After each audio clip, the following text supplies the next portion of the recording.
Hello everyone, this is Zooc and today I'm bringing you a new cooking video. This one is going to be for Romanian pork stew.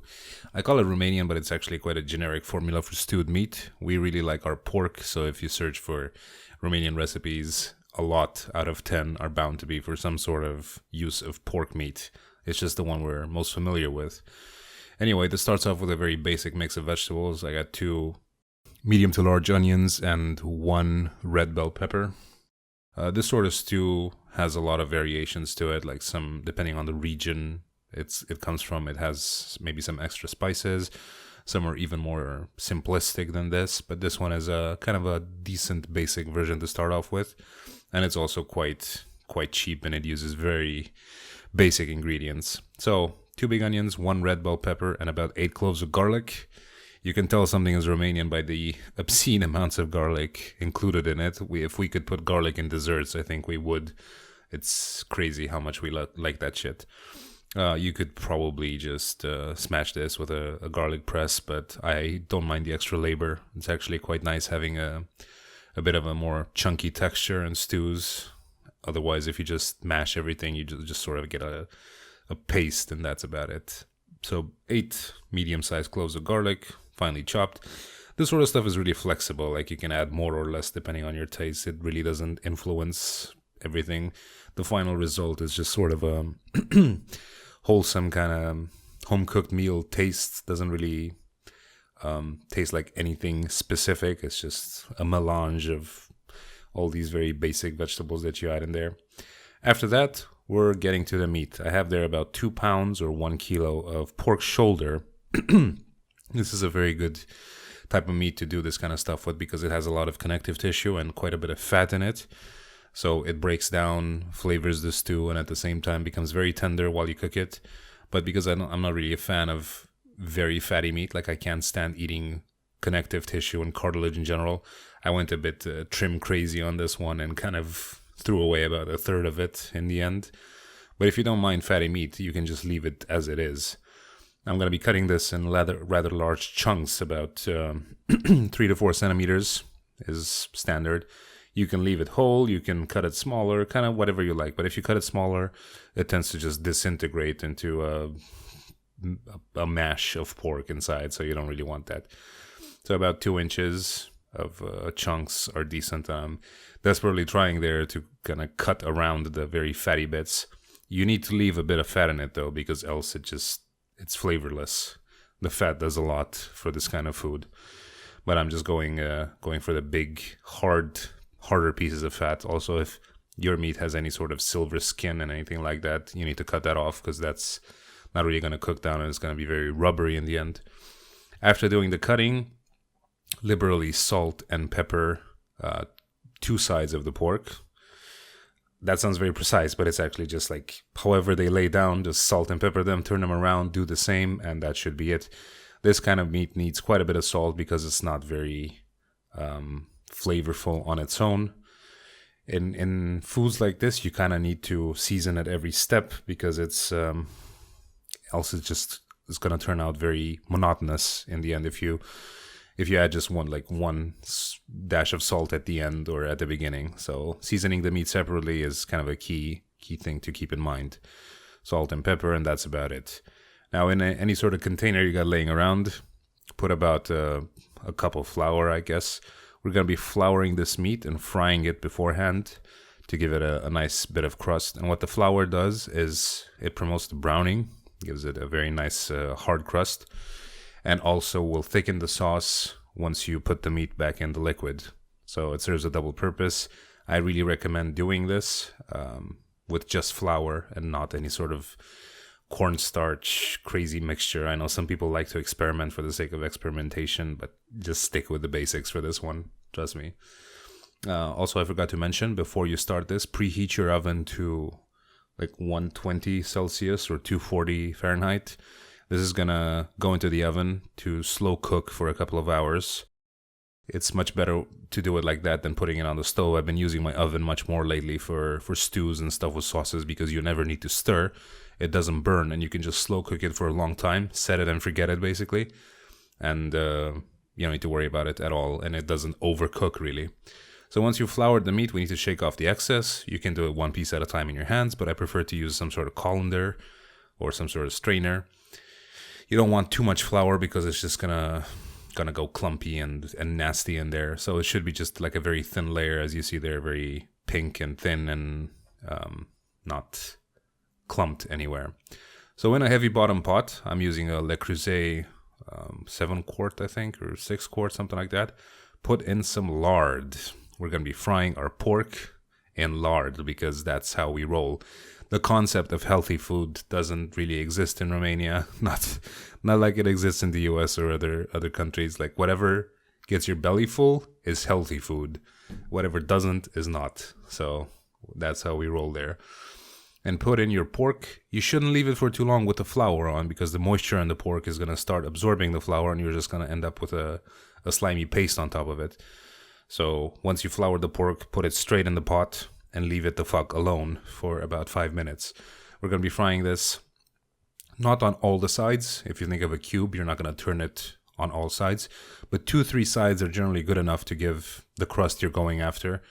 So about 5 minutes per side should be enough for most people on medium to high heat. That should work out fairly well. And I'm doing this in 2 batches, so that's about half a kilo of pork that went in there. Less than that, because I threw away the nasty bits. So it's going to take a while, but it's no problem. Just don't really mess with it like I'm doing there. Just leave it the fuck alone to fry in peace. Once you've got all the pork fried, also as a side note, you shouldn't worry about any brown bits at the bottom because we're going to be adding the veggies after the pork.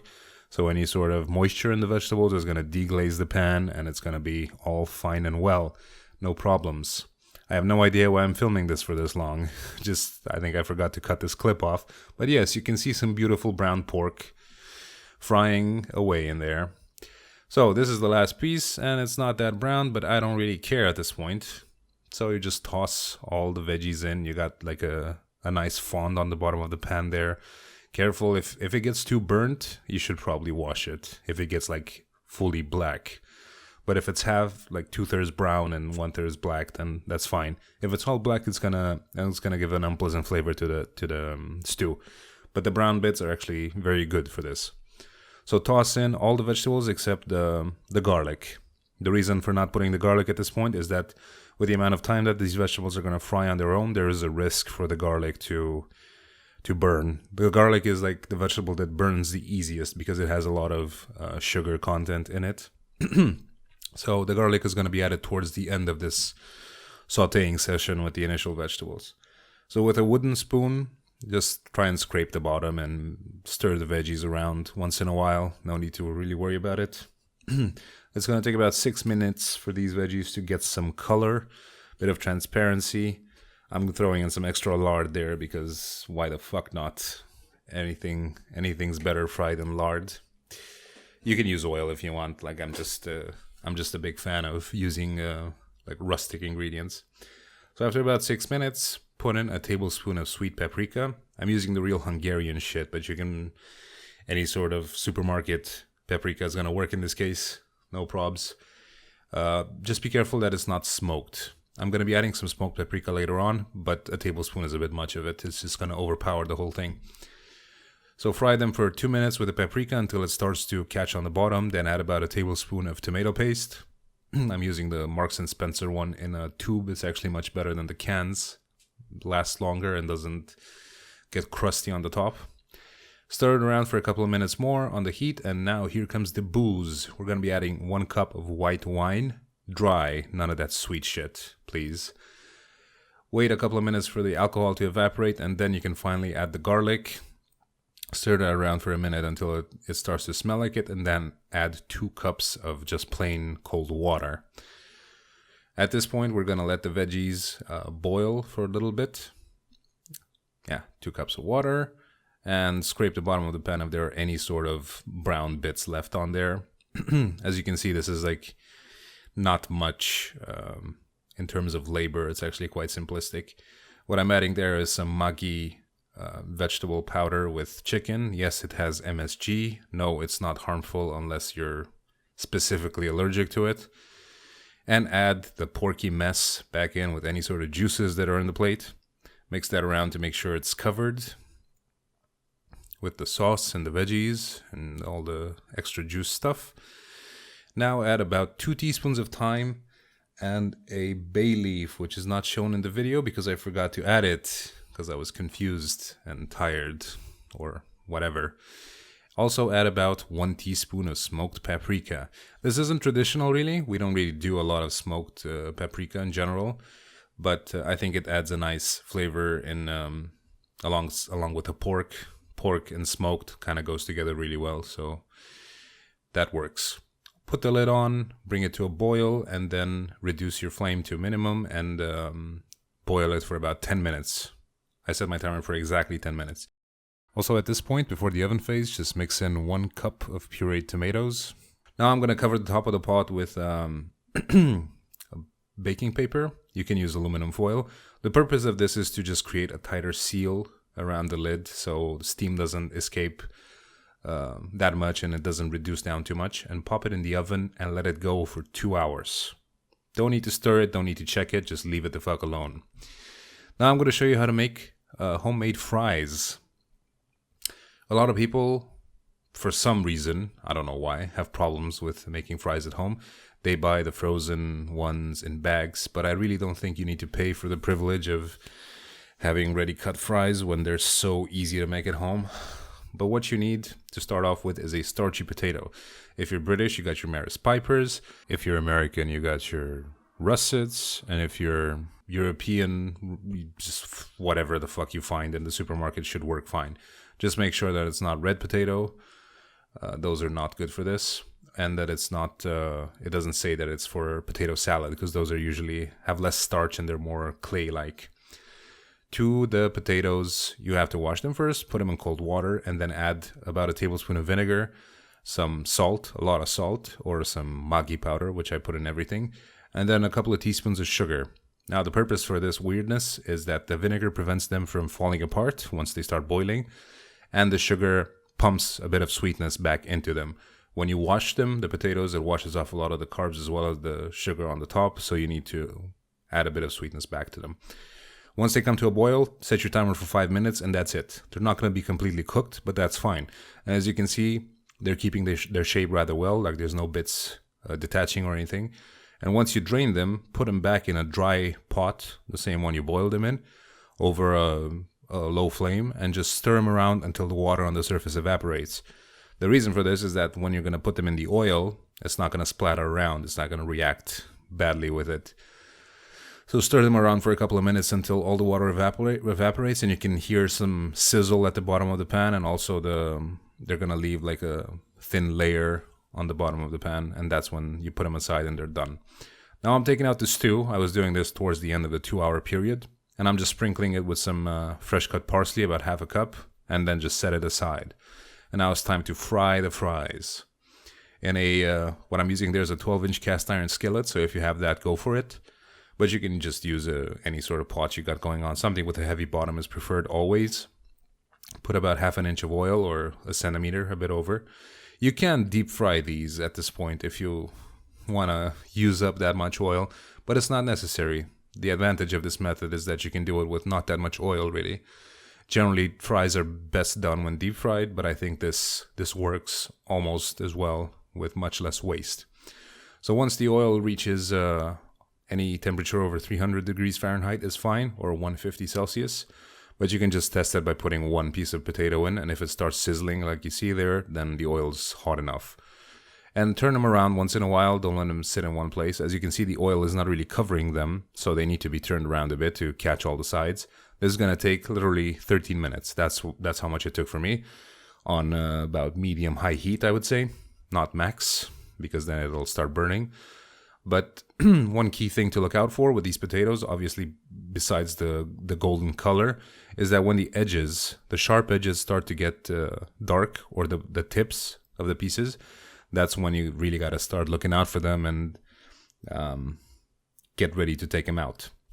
So in the same pot that I boiled them, I have a couple of paper towels just to drain the oil.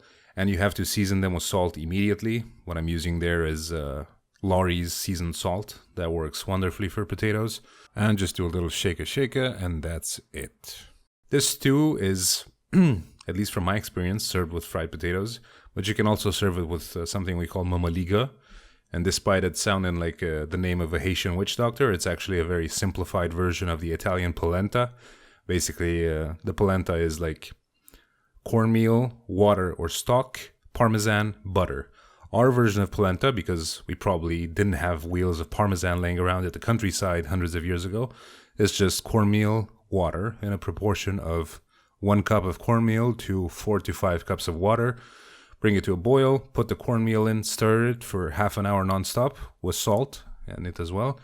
And that's it. When it's thick and soft, then it's ready to serve. But it works well with fries because they soak up all the nice juices, and that's it. So this is the Romanian pork stew. Very easy, as you can see, quite cheap. It'll last you 2 to 3 days. The only expensive thing in this whole thing is obviously the pork shoulder, and funnily enough, that's one of the cheaper cuts of meat, actually. Not really worth doing this with any other cut. Definitely not with tenderloin, not with pork loin. Those are all too lean. They're just going to turn out rubbery and nasty. Same with the pork leg. You don't want to use that. Generally, shoulder and neck are kind of the best things you can use for this. So anyway, that's going to be it. Thanks a lot for watching. Hope you make it and enjoy, and I'll see you guys next time. Bye-bye. Also, rate that shit, obviously.